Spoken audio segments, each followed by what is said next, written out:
오늘은 하나님의 역사하심의 열매라는 제목으로 말씀을 나누도록 하겠습니다. 짧게 기록된 말씀인데 오늘 말씀의 내용은 초대교회에 나타나는 승리의 모습을 그리고 있습니다. 이러한 어떤 요약적인 기록이 지금 사도행전의 세 번째 나오고 있습니다. 첫 번째 기록이 사도행전 2장 42절부터 47절에 이렇게 나와 있습니다. 그들이 사도의 가르침을 받아 서로 교제하고 떡을 떼며 오로지 기도하기를 힘쓰니라. 사람마다 두려워하는데 사도로 말미암아 기사와 표적이 많이 나타나니 믿는 사람이 다 함께 있어 모든 물건을 서로 통용하고 또 재산과 소유를 팔아 각 사람 필요를 따라 나눠주며 날마다 마음을 같이하여 성전에 모이기를 힘쓰고 집에서 떡을 떼며 기쁨과 순전한 마음으로 음식을 먹고 하나님을 찬미하며 또 온 백성의 칭송을 받으니 주께서 구원받는 사람을 날마다 더하게 하시니라. 오늘 읽은 본문하고 좀 비슷한 내용이죠. 함께 모였고 함께 찬송하고 여기에는 좀 다른 게 나와 있어요. 어떤 게 나와 있습니까? 물건들을 서로 통용하는 내용이 나와 있습니다. 이 말씀이 언제 나왔냐면은 오순절의 마가의 다락방에 처음으로 성령이 강림하시고 성령 강림의 본격적인 시대가 이때로 시작되는 것이에요. 그때 이후로 교회 시대가 시작되는 건데 자, 그때 성령이 강림하신 결과로 말미암아 나타난 교회의 사역의 모습을 이렇게 요약하고 있는 것입니다. 우리가 함께 살펴봤던 내용이고 이런 요약적인 내용이 사도행전 4장 32절 35절에 또 나와요. 이렇게 나오는데 이거는 같이 한번 읽어볼까요? 같이 읽습니다. 시작. 믿는 무리가 한 마음과 한 뜻이 되어 모든 물건을 서로 통용하고 자기 재물을 조금이라도 자기 것이라 하는 이가 하나도 없더라. 사도들이 큰 권능으로 주 예수의 부활을 증언하니 무리가 큰 은혜를 받아 그 중에 가난한 사람이 없으니 이는 밭과 집 있는 자는 팔아 그 판 것의 값을 가져다가 사도들의 발 앞에 두매 그들이 각 사람의 필요를 따라 나누어 주리라.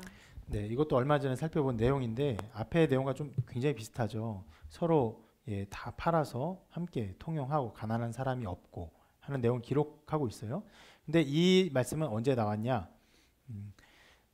베드로와 요한이 종교 지도자들의 갇히고 신문을 당한 다음에 그리고 너희들이 예수의 이름으로 가르치지 말라 이렇게 명령을 해요. 그 이후에 사도들이 돌아와서 교회 사람들과 함께 기도합니다. 기도하고 난 이후에 성령의 충만함을 받아 나타난 결과를 이렇게 기록하고 있어요. 그래서 33절 보면 사도들이 큰 권능으로 주 예수의 부활을 증언하니 갑자기 기록된 게 아니라 그렇게 증언하지 말아라 하는 압박을 받았는데 기도하고 난 이후에 그럼에도 불구하고 증언하니 이런 은혜를 받아서 이런 역사가 나타났다 기록하고 있는 것이에요. 자, 이렇게 초대교회 승리의 모습을 요약적으로 한 번, 그리고 이 말씀이 두 번째, 그리고 오늘 읽은 말씀이 세 번째로 기록되어 있습니다. 다시 한번 보면 이렇게 기록하고 있어요. 이거는 따로 읽진 않을게요. 아까 우리가 함께 성경 부분을 읽었던 것이니까요. 그러면 이 기록은 어떤 사건 이후에 기록된 것입니까? 기억이 나세요? 지난주 우리가 본 사건이에요. 무슨 사건이죠? 네, 아나니아, 삽비라. 헌금을 속여서 바친 사건이죠.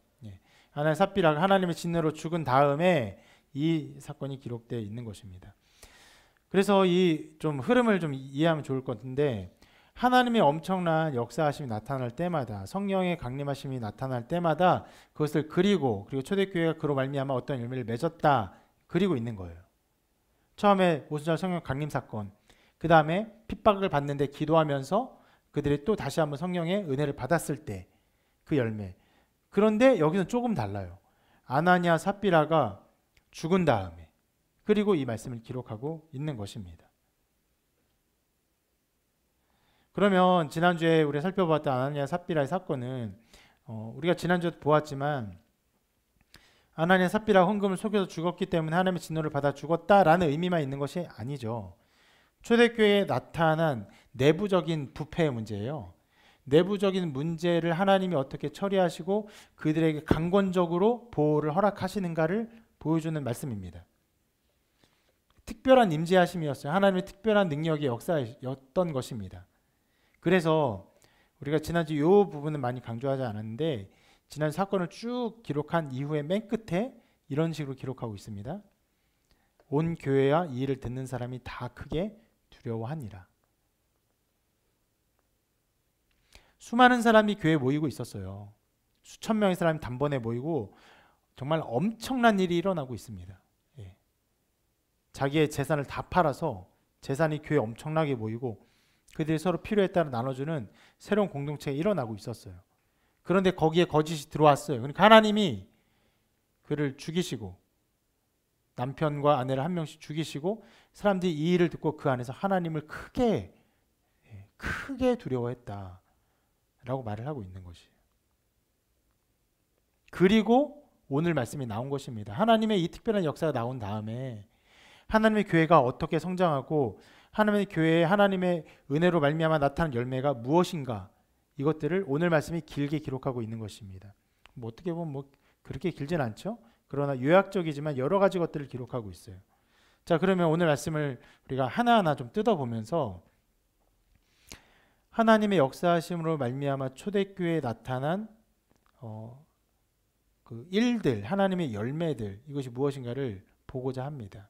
이것은 그 당시에 그랬구나라는 이게 역사적인 기록을 보려 하는 것이 아니에요. 하나님이 어떻게 그의 백성들을 보호하시는가, 하나님이 교회에 어떻게 역사하시는가, 백성들은 하나님과 어떤 관계 속에 살아가는가를 보고자 하는 것입니다.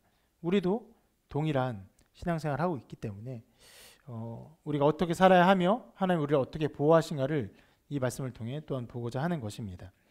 자, 그러면 먼저 오늘 말씀은 이렇게 기록하고 있어요. 사도들의 손을 통하여 민간에 표적과 기사가 많이 일어나매, 먼저 이것을 기록하고 있습니다.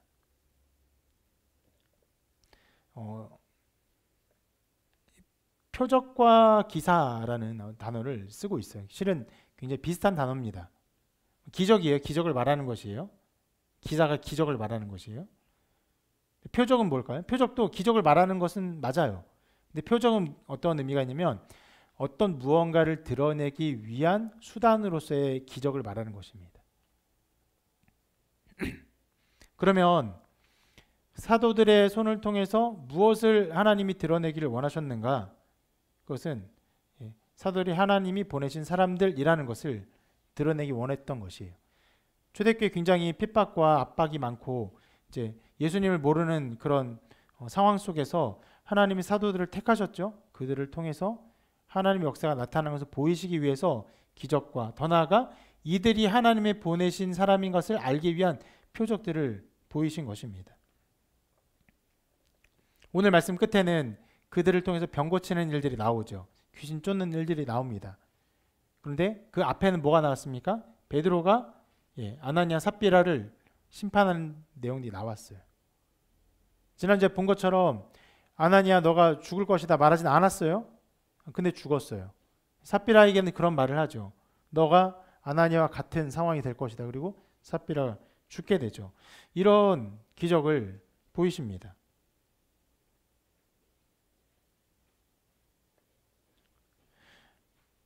근데 우리가 보는 것처럼 자, 사도들의 손을 통하여 민간의 표적과 기사가 많이 일어나매라는 이 요약적인 어떤 내용을 쓰고자 한다면, 예를 들어서 병 고치는 얘기를 막 쓴 다음에 그 다음에 이렇게 쓰면은 이게 조금 더 부드럽게 이해가 될 수 있을 것인데 그렇게 하고 있지 않아요. 어떤 표적과 기사 이후에 이걸 쓰고 있죠? 아나니아 삽비아를 죽인 사건 이후에.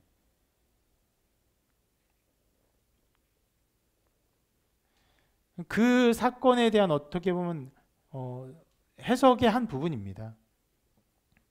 하나님의 교회를 보호하기 위해서, 또 사도들을 높이기 위해서, 하나님의 보내신 사람인 것을 드러내기 위해서 이 사건을 나타낸 것이다. 하나님은 심판을 통해서, 때로는 그런 두려운 심판을 통해서 교회를 보호하시는 것이죠. 그래서 일부러 그 사건 이후에 이러한 내용의 요약적인 기록을 나타내고 있는 것입니다. 자, 그리고 이런 일들이 일어났어요. 일어나서 어떤 열매를 맺었냐, 이렇게 기록하고 있습니다. 믿는 사람이 다 마음을 같이하여 솔로몬 행각에 모이고. 자, 오늘 말씀에는 그 앞에 나왔던 내용들과는 조금 다른 게 있어요.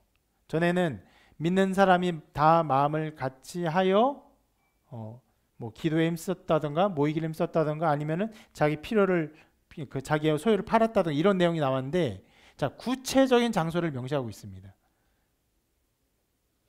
어디에 모였어요? 솔로몬 행각. 여기가 어디입니까? 여러 번 사도행전 말하면서 제가 그 언급했던 장소예요. 베드로와 요한이 기도하러 제9식 기도 시간에 기도하러 가다가 안진뱅이를 만난 장소예요. 만나서 그걸 고쳤죠. 성전 미문에 고쳤어요. 그러니까 이 사람이 어떻게 고침받았냐 해서 거기 있는 수천 명의 사람들이 난리가 났어요. 난리가 나서 모인 곳이 솔로몬 행각입니다. 여러분 뭐 그리스 신전 같은 거 생각하면은 이렇게 기둥들 있잖아요. 그리고 이렇게 세워 있잖아요. 그런 것 정도 생각하면 돼요. 대략 길이가 90m, 가로가 18m 되는 엄청난 공간입니다. 90m 지금 어마어마하게 크죠. 뭐 보통 우리가 보는 건물에서 90m짜리 건물을 보는 게 많지가 않아요. 엄청나게 큰 그 행각에 그 안에서 사람들이 기둥으로 공간이 있으니까 수천 명의 사람이 모여 있었어요. 거기서 뭘 했습니까? 베드로와 요한이 이 사람이 예수 그리스도의 이름으로 말미암아 고침을 받은 것이다 선포했어요. 그 말을 듣고 2,000명에 넘는 사람들이 예수님을 바로 믿게 되죠. 엄청난 소동이 일어났어요. 그러니까 어떻게 했습니까? 종교 지도자들이 나와서, 성전 관리자들이 나와서 베드로와 요한을 잡아 가두죠. 잡아 가두고 그 다음 날에는 또 다른 사람들이 와서 베드로와 요한을 신문합니다. 왜 그렇게 했냐? 무슨 권세로 했냐? 그리고 뭐라고 합니까? 예수의 이름으로 말하지도 또 가르치도 말라고 명령해요. 자, 그러면 자, 솔로몬 행각이 어떤 장소냐? 종교 지도자들이 예수의 이름으로 가르치지 말기를 공식적으로 선포한 자리예요. 어떤 면에서는 교회를 향한 핍박이 공식적으로 드러난 장소예요.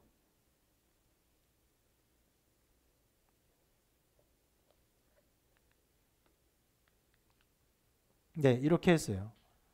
말하지도 말고 가르치지도 말라. 자, 그런데 자, 베드로와 요한이 그런 핍박을 받았어요. 그리고 풀렸어요. 그리고 가서 교회에 돌아갔죠. 그리고 다시금 복음을 막 전했어요. 그러니까 사람들이 거기에 은혜를 받아서 오늘 말씀처럼 사돌로 나타난 기사와 표적과 기사를 보고, 그리고는 마음을 같이 어떻게 했다고요? 사람들이 믿는 사람이 다 해서 어디로 왔습니까? 솔로몬 행각에 모였어요. 이게 되게 인상적인 사건인 거예요. 그러니까 이 말씀을 읽을 때 마음을 같이 해서 그들이 어느 한 장소에 모였다라는 것과는 다른 내용입니다. 핍박이 일어난 장소, 예수의 복음을 전하지 말기를 공식적으로 선포한 장소에 수많은 사람들이 거기에 더 모인 것이에요. 본격적으로 핍박이 드러났지만 하나님의 복음은 그런 권세로 막을 수 없다는 것을 드러내고 있는 것입니다. 누가요? 사람들이, 믿는 사람들이. 이 의도는 알 수 없어요. 뭐냐면, 자, 우리가 함께 모여 솔로몬 행각에 가자. 거기서 복음을 전하지 말라고 했으니까 도리어 거기 가서 우리 함께 모이자라고 의도를 가지고 모였는지, 아니면 그들이 그 믿는 마음 가운데 삶을 살다 보니까 언제나 그렇게 했듯이 자연스럽게 솔로몬 행각에 모이게 돼서 그냥 그렇게 자연스럽게 저항의 모습을 드러냈는지, 이것은 알 방법이 없습니다. 그러나 성경은 이것을 드러내고 있어요. 핍박이 시작된 곳에서 그 핍박을 넘어서는 공동체가 나타난 것이에요. 몇 사람 안 되는, 그러니까 이 베드로와 요한을 쫓아냈죠. 그들을 가뒀다가 신문하고 쫓아냈죠. 그리고는 누가 모였습니까? 엄청난 수의 사람들이 거기 몰려든 것이에요. 처음에 그 말씀을 볼 때도 베드로와 요한을 실은 어떻게 더 가혹하게 하려고 했어요. 왜 못했습니까? 사람들이 베드로와 요한을 옳다 생각했기 때문에. 근데 그 사람들이 여전히 솔로몬 행각에 모여서 거대한 세력을 이루고 있는 것이에요. 우리가 마태복음에서 지금 보고 있지만 세례 요한이 선포했죠. 그들의 악함, 그들의 종교 지도자들의 완전한 악함을 드러냈어요. 도끼가 나무뿌리에 놓여 있다. 지금 찍어서 불태워 버릴 것이다. 회개 합당한 열매를 맺어라. 그들을 향해 엄청난 회개 심판을, 회개 메시지를 선포했어요. 그들은 굉장히 종교적으로 타락한 상태였어요. 그런 자들이 관장하는 이 거대한 장소 솔로몬 행각에 새로운 복음의 역사가 일어나는 것이에요. 하나님의 백성들이 모여서 하나님의 일들을 드러내고 있는 것입니다.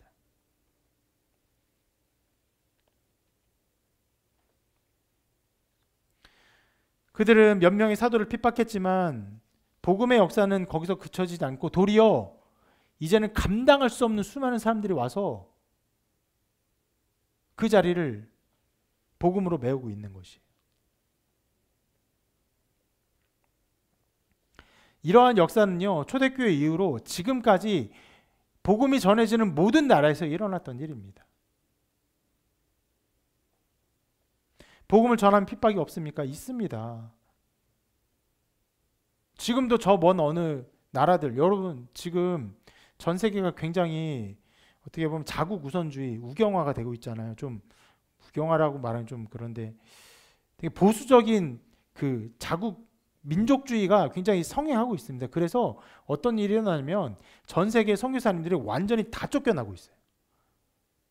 중국 모조리 쫓겨났어요. 터키 다 쫓겨났어요. 저도 지난주에 노예 만났는데 터키에서 쫓겨난 선교사님 만났어요. 들어갈 수가 없어요. 다시는 갈 수가 없어요.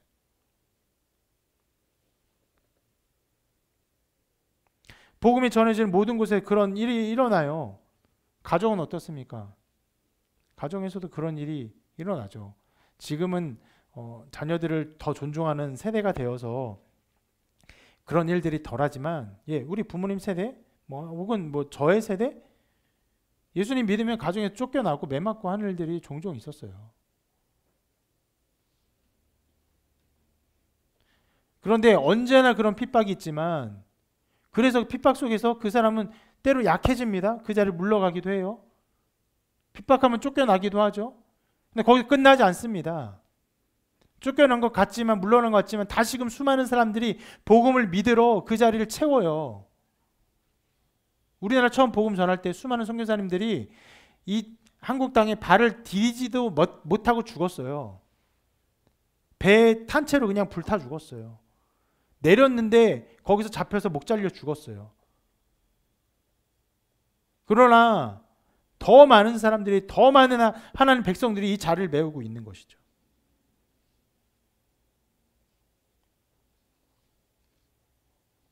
이것이 복음의 능력입니다. 그러므로 우리는 때로 교회가 약해지거나 하나님의 일들이 뒤로 물러가는 일을 본다 할지라도 담대해야 돼요. 거기서 절대로 끝나지 않습니다. 복음은 살았고 능력이 있어서 또 다른 사람들을 세우고 또 다른 사람들을 일으켜요. 그런 일들이 계속 일어납니다. 우리도 그 걸음 중에 한 걸음에 있다고 생각을 합니다. 여러분, 제가 어제도 우리 지나집에 가면서 우리 몇몇 지체들하고 함께 나눈 얘기지만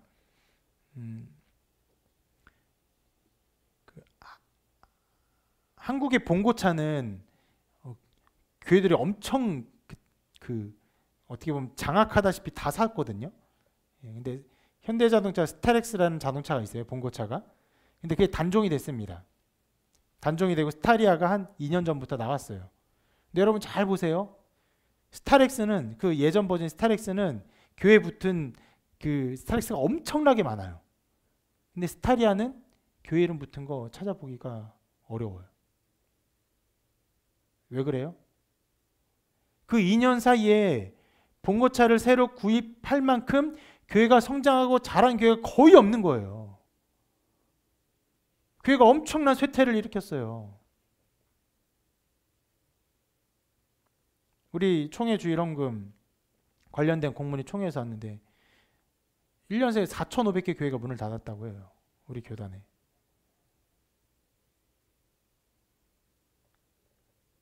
제가 섬겼던 많은 교회들도요, 굉장히 연약합니다. 너무나 연약해서 어떤 교회는 뭐 개척교회와 다를 바 없는 수준으로 그 세들이 완전히 연약해진 교회도 있어요. 그런 일들이 일어나요. 때로 어떤 상황들이 일어나고 코로나 같은 엄청난 일들이 일어나면 교회가 힘을 잃고 연약해지는 일들이 일어나요. 그러나 그것으로 끝나지 않고 그 가운데서도 하나님이 사람을 세우시고 일을 일으키시고 새롭게 하나님의 일을 만들어 가시는 일들이 있어요. 그 새롭게 걸어가는 걸음 쪽에 실은 우리가 있지 않습니까?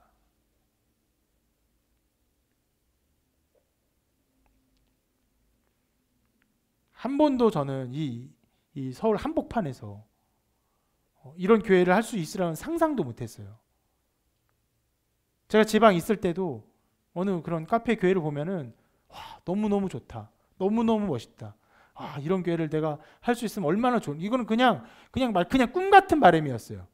언젠간 이루어지겠지가 아니라 그냥 꿈 같은 바람. 그냥 약간 뭐 남북 통일이 되면 얼마나 좋을까 이런 비슷한 마음이었어요.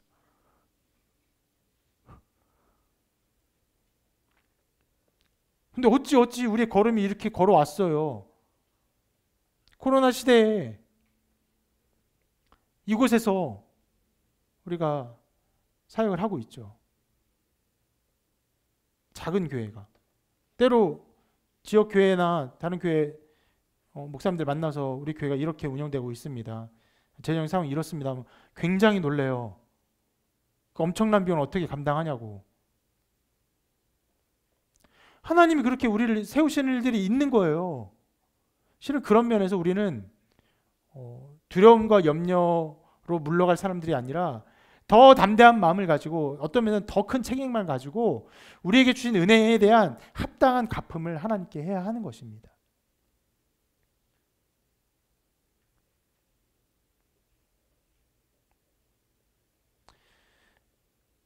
이렇게 솔로몬 행각에 수많은 사람들이 모였는데 또 다른 일도 일어났다고 성경이 기록하고 있어요. 이렇게 기록합니다. 그 나머지는 감히 그들과 산정하는 사람이 없으나. 이게 무슨 말이냐면 솔로몬 행각에 모인 수많은 사람들이 있는데 어떤 사람들은요, 어떤 사람들의 그 나머지는요, 이 솔로몬 행각에 모인 사람들과 함께 교류하지 못했다, 감히 그들과 함께 하지 못했다라고 기록하는 것이에요. 이게 무슨 말이냐면은 이 함께하지 못했던 사람들, 감히 상종하지 못했던 사람들이요, 그래도 이들의 모임에 관심은 있었다는 것을 말하는 것이에요. 그러니까 무슨 말이냐면 아예 이 교회의 모임, 솔로몬 행각에 모인 예수 그리스도의 그 교회 모임에 아예 관계없는 자들, 아예 상관없는 자들이 있었다를 말하는 것이 아니에요. 어느 정도 관심 있는 사람들이 큰 무리가 있어요. 큰 무리가 있는데 큰 무리에서 꽤 많은 사람들이 솔로몬 행각에 모였어요. 그런데 그 중에 어떤 몇 사람들은 그 나머지는요, 이들과 함께하지 못했다, 이렇게 말을 하고 있는 것이에요.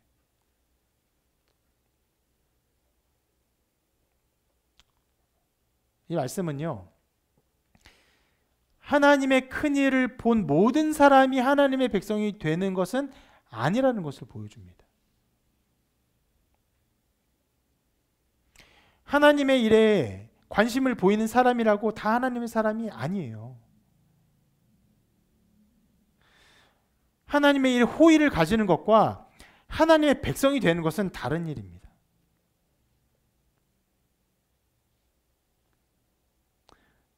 이 사람들은요, 그 되어진 일들에 충격을 받았을 거예요.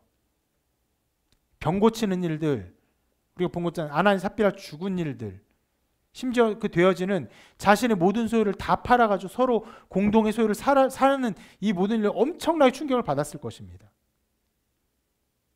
어떤 면에서는 너무너무 아름다워 보였을 거예요. 실은 교회 공동체 세워질 때는요, 그 안에 그 엄청난 평등의 일들이 일어나거든요. 남녀의 어떤 상황들, 그 계급의 상황들, 부유함과 가난한 사람들이 모두 허물어지고 하나의 공동체를 이루게 되거든요. 엄청난 사모함과 신기함과 놀라움이 그들 마음에 가득했을 것이에요. 그런데 믿음의 자리로 나오지 못하는 것이.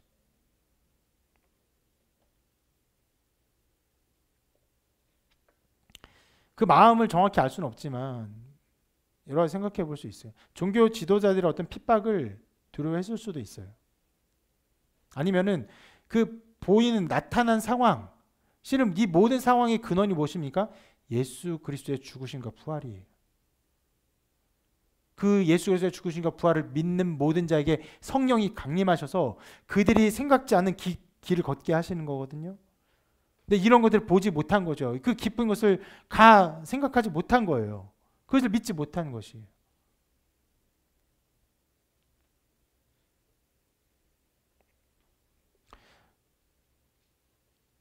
참 오늘 말씀이 제가 초대교회의 어떤 하나님의 역사하심의 열매를 요약적으로 보여준다고 했잖아요. 그를 굉장히 어떻게 보면 적나라하게 보여주고 있어요. 만약 제가 이런 것들을 기록했다면요, 그 모인 수천 명의 사람들 거기에 마음이 뺏겨가지고 그것만을 기록했을지도 몰라요. 그런데 그러지 못한 사람도 있음을 분명히 기록하고 있어요.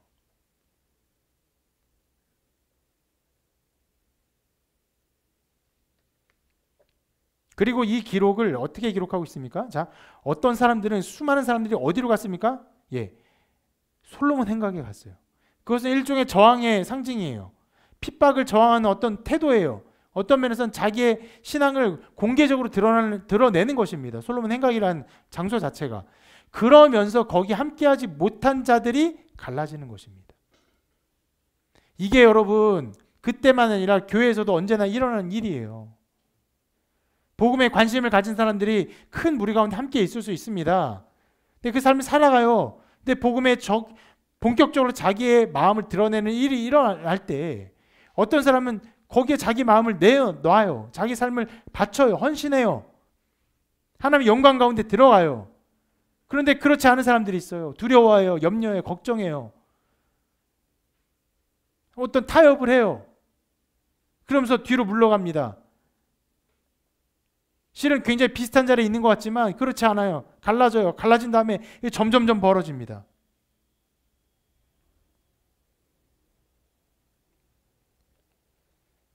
핍박이 있기 전에는 하나님이 아나니아 삽비라를 죽이기 전까지는 여기에 감히 상종하지 못했던 이 사람들이 이 교회에 관심을 가지고 있었을 수 있어요. 그들 가운데 함께 했을 수 있어요.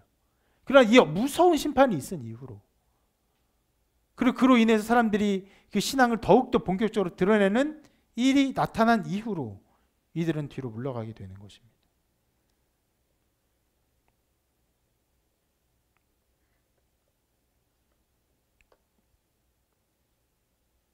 교회에 나타나는 일이요, 인간의 생각으로 감당할 수 있는 일이 아니기 때문에, 인간의 판단으로 따라갈 수 있는 일이 아니기 때문에 이렇게 나타나는 것입니다.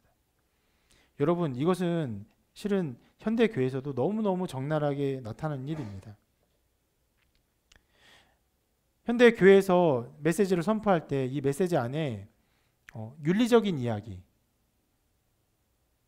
여러분 정말 부지런하게 사십시오.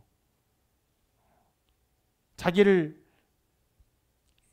이기며 극기하며 사십시오. 혹은 다른 사람과 낮은 마음속에서 가까운 관계 가운데 친절한 사람으로, 사랑이 많은 사람으로 사십시오. 이렇게 윤리적으로 설교가 메시지가 선포되잖아요. 사람들이 관심을 갖습니다. 관심을 가져요. 그런데 이 메시지 안에서 거듭남을 이야기하고, 다 똑같이 하는 것 같은데 죽었다가 살아나는 것을 이야기하고, 회개를 이야기하고, 성령 충만을 이야기하고, 그리스도와 연합하는 것을 이야기하고, 삼위 하나님의 연합을 이야기하고, 이런 이야기를 하면요 관심 없어 합니다. 실은 관심 없어 하는 것 정도가 아니라 못 듣고 도망가요. 여러분 아는 것처럼 얼마 전에 우리 한번 그런 일이 실제로 일어났어요. 함께 예배하다가 나갔습니다. 견딜 수 없어서.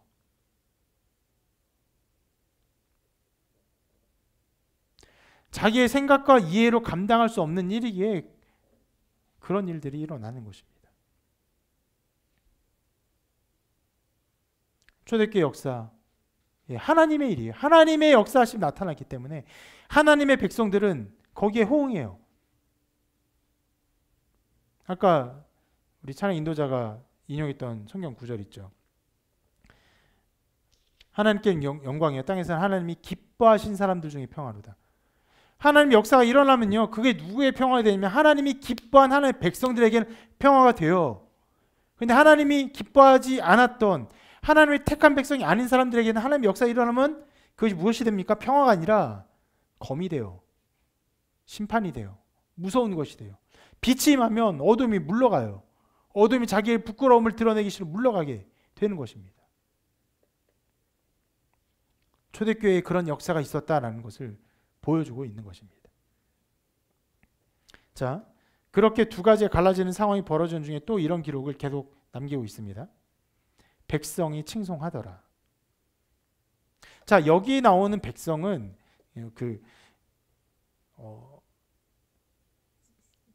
교회 안에 있는 사람들을 말하는 것이 아닙니다.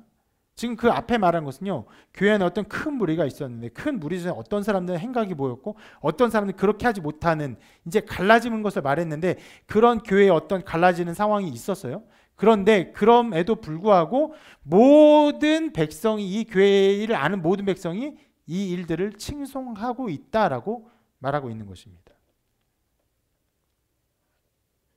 여러분, 교회가 교회다움을 세워갈 때 교회 안에 나타나는 그 열매로 인해서 그 열매 자체는 너무나 아름답게 보이기에 그것을 인정하고 기뻐하는 일이 일어나는 것입니다.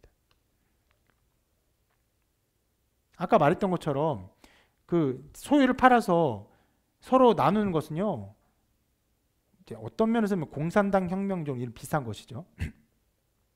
제가 그래서 성경에 공산당 혁명을 지지한다 이렇게 말하는 것은 아니고요.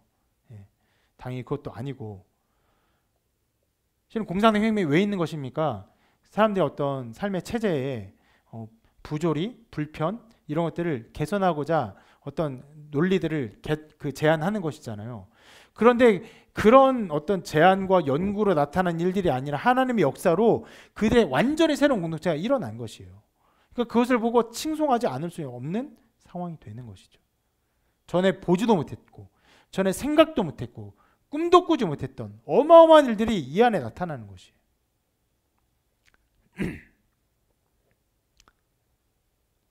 교회가 교회됨을 드러낼 때 언제나 이런 일이 일어납니다. 한국에 처음 기독교가 전해진 다음에 여러분, 교회가 한국에 와서 무엇을 했습니까? 당연히 교회를 세웠죠. 말씀을 가르치죠.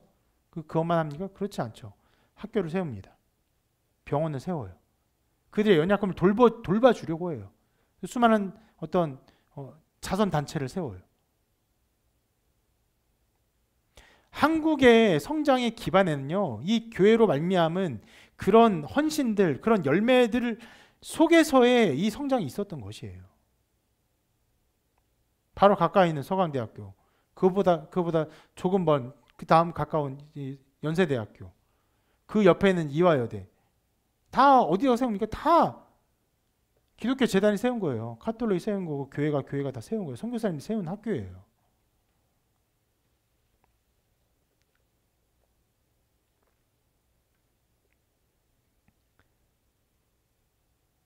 그런 것들에 이제 잘못된 정보가 전달되고 이제 고마움을 잊어버려서 비난하는 일이 있긴 하지만, 그럼에도 불구하고 교회가 교회됨을 드러내면서 그것을 드러낼 때, 그 사역을 드러낼 때 백성들은 칭송하는 일들이 벌어집니다. 실은 이것과는 좀 결과, 어떤 규모나 많은 것들이 다르지만, 우리 교회 지난 그 크리스마스 홈파티에 나타난 그 열매도 이것과 굉장히 비슷했어요. 우리가 어떻게 되고 싶어 했습니까? 크리스마스 홈파티 때, 야, 크리스마스니까 파티해보자가 아니었잖아요. 핵심은 그것이었어요. 그리스도께서 우리에게 오신 것처럼, 하늘의 영광을 버리고 우리와 함께 하신 것처럼, 우리 교회도 주님 오신 이날에 사람들과 이 세상 사람들과 함께하는 시간을 가져보자. 그리고 주님의 작은 사랑을 조금이라도 드러내보자. 함께함 가운데 어떤 하나님의 은혜를 누릴 수 있는 발판을 마련해보자. 초청했죠. 초청하니까 어떤 손님들이 그런 말을 합니다. 저에게 그런 얘기를 해요. 너무너무 감동이라고. 요즘 시대에 누가 이런 식으로 이런 일을 하냐고. 그 말을 한편에서는 조금 안타까운 마음도 있어요. 뭐냐면 저의 생각으로는, 저의 믿음으로는 한국 교회는 이런 정도의 헌신은 어느 교회나 하려고 마음을 다 먹고 있어요. 세상 사람들을 이렇게 교회로 초청하고 그렇게 섬겨주고 이 복음에 관심을 갖게 하는 일에 자기의 모든 것을 쏟을 준비는 모든 교회가 다 준비되어 있어요. 그런데 이 손내밈이 너무나 어리숙하니까 사람들이 그걸 모르고 그런 얘기를 하는 거죠. 요즘 세상에 누가 이런 일을 합니까? 감동했다고. 손님만 감동합니까? 이 일을 들은 우리 지체들의 부모님들, 기신자 부모님도 그렇고 또 믿음이 연약한 부모님도 그렇고 그런 소식을 들을 때 칭찬해요. 우리가 생각한 건 이상으로 거기에 반응을 해요. 왜 그렇습니까? 교회가 교회됨을 드러낼 때 교회의 아름다움을 어떤 형태로든 순전하게 드러낼 때 사람들은 거기에 반응을 하는 것이에요.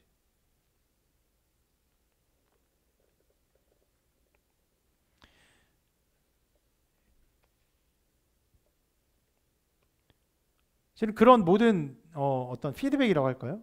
그것이 너무너무 은혜롭고 놀라운 일들이 많아서 저는 너무 크게 감격했고 감동했습니다. 그 사역을 하면서 우리가 생각한 것처럼 어떤 눈에 보이는 사역도 아니고 뭔가 뚜렷한 것도 아니고 되게 애매한 사역이었거든요. 단 하나 분명한 것은 하나였죠. 우리 주님처럼 함께하는 시간을 갖자. 이 어떤 교회의 경계를 넘어서서 함께하자. 함께 존재하자.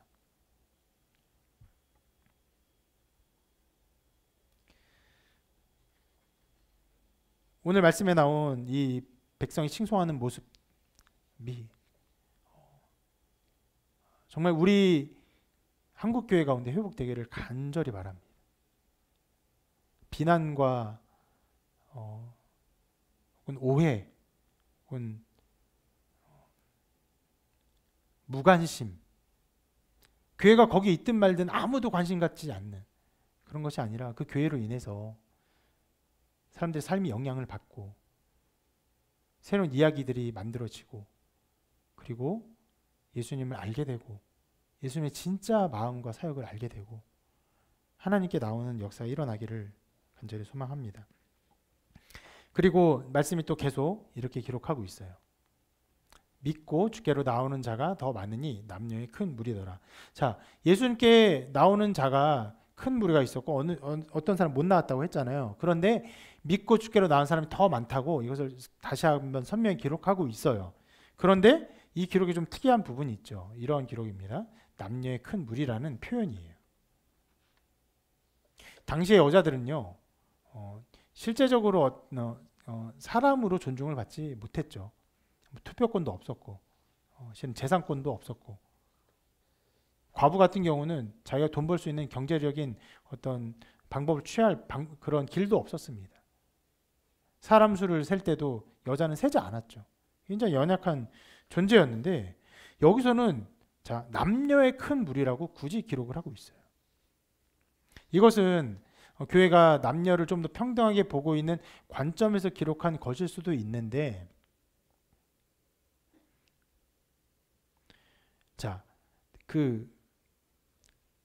보통 남성 중심의 사회, 유대 사회는 더 그러한데 그런 사회에서는 보통 어떤 일들이 일어나면 남자가 회심을 해, 개종을 해요. 그러면 가족들이 어떻게 될까요?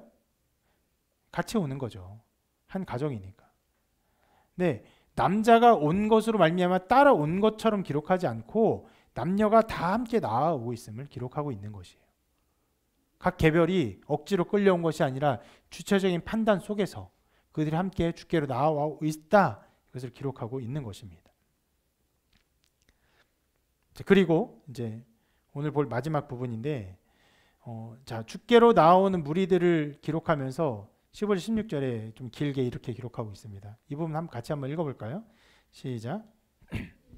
병든 사람을 메고 거리에 나가 침대와 요 위에 누이고 베드로가 지날 때에 혹 그의 그림자라도 누구에게 덮일까 바라고 예루살렘 부근에 수많은 사람들도 모여 병든 사람과 더러운 귀신에게 괴로움 받는 사람을 데리고 와서 다 나음을 얻으니라.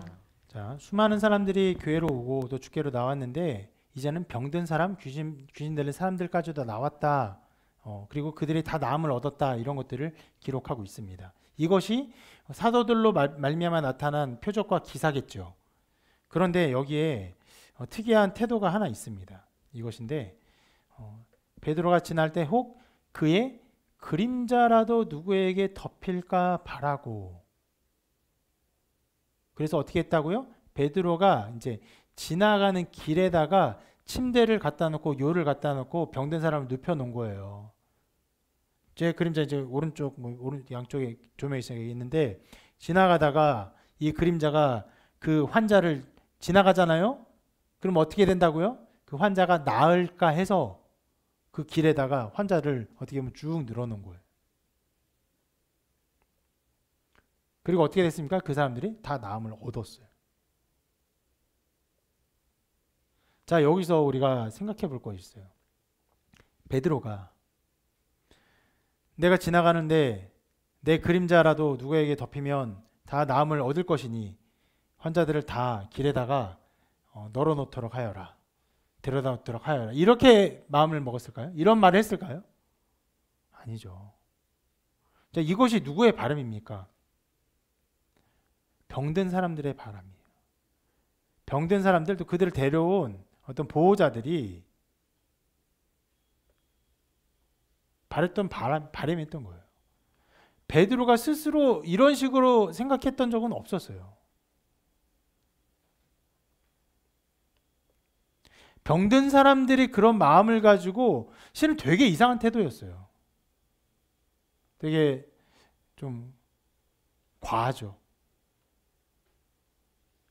베드로를 어떻게까지 생각한 것이면 거의 뭐 신의 존재처럼 생각한 거예요. 그런데 엄밀히 따지면 굉장히 과잉됐고 또 베드로를 너무 높이고 좀 잘못된 태도처럼 보이지만 이 사람들이 실은 심령이 가난한 사람들이었어요. 완전히 고침받을 곳이 없어서 정말 새로운 능력이 나타나는 이곳에서 이 고침받을 수 있을까 하여서 데려 나와서 어떻게까지요? 너무 많으니까 감당이 안 되는 거예요. 베드로도 감당이 안 되는 거예요. 지나가는 게 그림자라도 덮일까 해서 내려놓았던 거예요.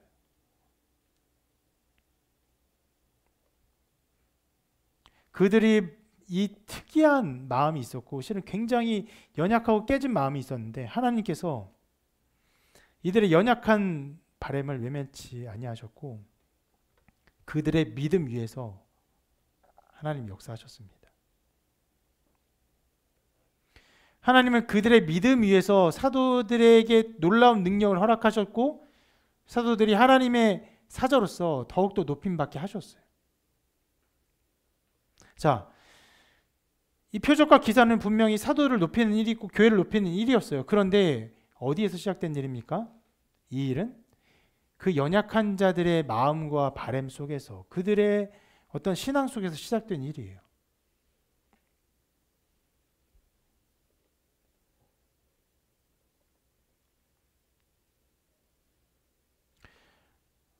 여기서 하나님의 역사하심이 어떠함을 볼 수 있는데 하나님은요.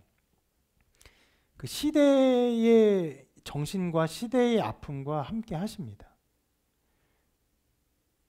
그들의 연약함을 아셨고 그들의 고통을 아셨고 그들의 마음 가운데 응답을 주셨어요.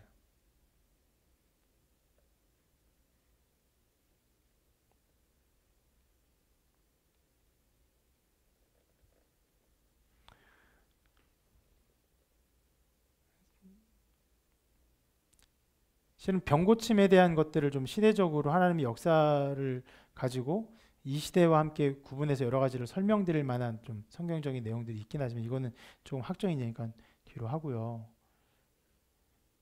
이런 하나님의 역사하심을 볼 때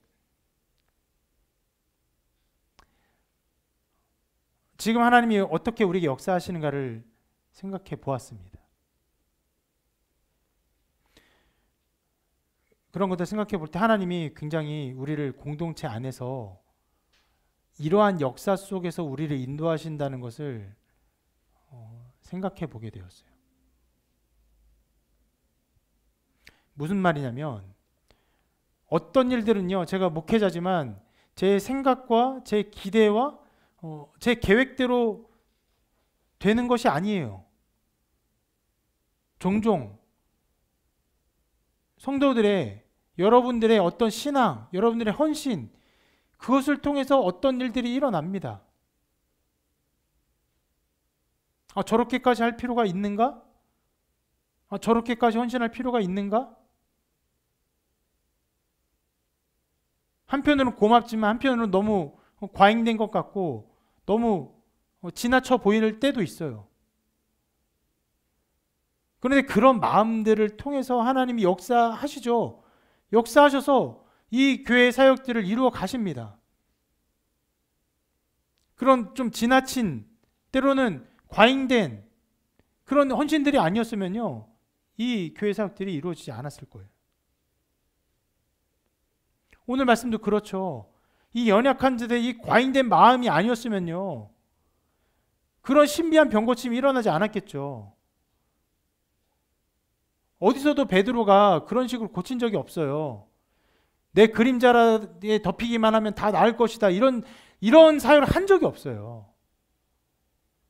그렇지만 하나님은 다른 사람들의 그런 마음 속에서 하나님의 역사하심의 길들을 열어주셨어요. 베드로가 생각지 않은 일들이 벌어지게 하셨어요. 우리에게도 동일한 일을 허락하십니다. 때로 여러분들 마음 안에 하나님 충동하시죠. 이런 마음을 막 두드리십니다. 이렇게 해야 되나 저렇게 해야 되나 고민 속에서 여러분 결단하게 하세요. 때로 혹은 종종 저와 상의하지 않고 여러분들이 그런 결단을 하고 어떤 걸음을 걷죠.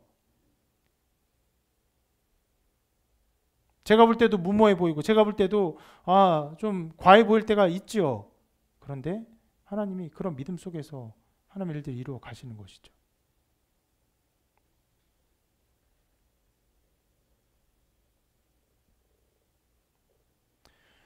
그래서 오늘 이 병고침의 사역은요, 베드로로부터 시작된 것이라기보다는 그 연약한 자들의 간절한 마음, 그 깨어진 심령, 상한 마음에서 시작된 일이라는 것을 보시길 바랍니다. 그들의 마음을 통해서 결국 누구를 높이셨어요? 베드로를 높이셨어요.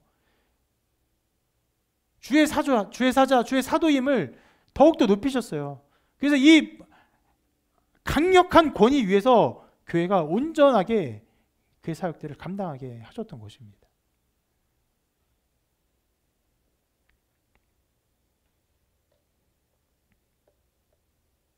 이런 놀라운 역사로 인해 나타난 결과가 그 오늘 말씀, 아까 읽은 말씀 중간에 이렇게 기록되어 있습니다.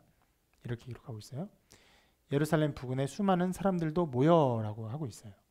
이게 무슨 말이냐면, 자, 예루살렘에 시작된 이 역사함들이 어디까지 벌어졌냐면 예루살렘 부근까지 이 넓혀졌음을 보여주는 것이에요.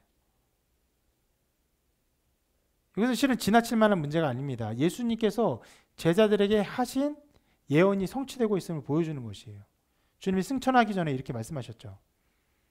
오직 성령이 너희에게 임하시면 너희 권능을 받고 예루살렘과 온 유대와 사마리아와 땅까지 이르러 내 증인 되리라.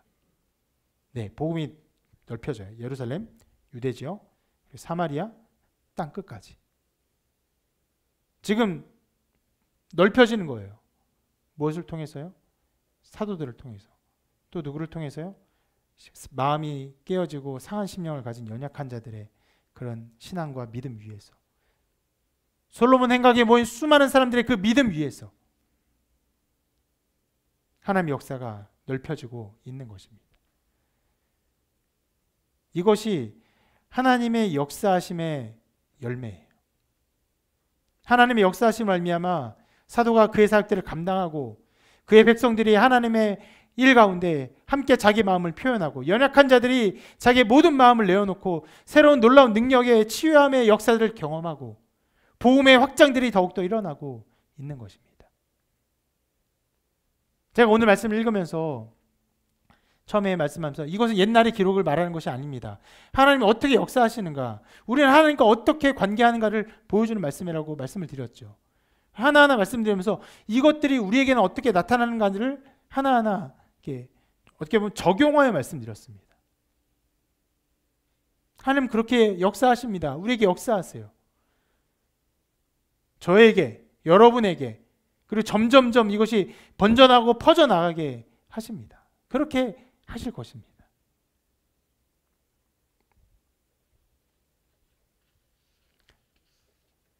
그리고 그 길 가운데 우리는 어려움을 당할 것입니다. 초대교회가 엄청난 핍박 속에 수많은 고통을 당했던 것처럼 우리도 어려움을 당할 것이에요. 그러나 하나님이 그때마다 새로운 능력과 은혜를 주실 것이고 하나님의 길을 보여주실 것입니다. 우리는 형통한 길을 걸을 것이에요. 근데 우리가 생각하는 형통함과는 좀 거리가 있을 것이고 하나님이 영광 받으시는 그 길을 걷게 될 줄로 믿습니다. 하나님은요, 지금 이 땅을 밟고 가는 사람들을 구원하기를 기뻐하십니다. 그래서 그의 믿는 자들, 우리 연약해요. 부족합니다. 사도 베드로, 사도 바울 이런 사람들하고 우리가 비교할 수 있는 사람들이 아니에요. 그렇지만 하나님이 베드로를 더 믿었고 저는 덜 믿고 믿을 수 없어 이렇게 사역하십니까? 연약하지만 연약한 자들을 통해 사역하십니다. 우리를 통해 역사하실 것입니다. 교회를 이루어가실 것이고 하나님의 나라를 확대해 가실 줄로 믿습니다. 여러분 이런 믿음 속에서 우리가 서 있음을 기억하십시오. 우리가 그냥 살아가는 우리 인생이 아니라 하나님이 예비하신 하나님의 역사에 그 걸음을 걷게 하는 하나님의 백성인 것이에요. 여러분 때로 엉망이고 한심스러울 때가 있을지라도 하나님이 다 붙잡아서 하나님 길을 걷게 하실 것입니다.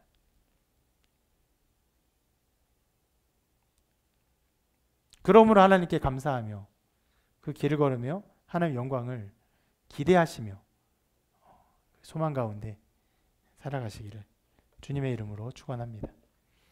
우리 함께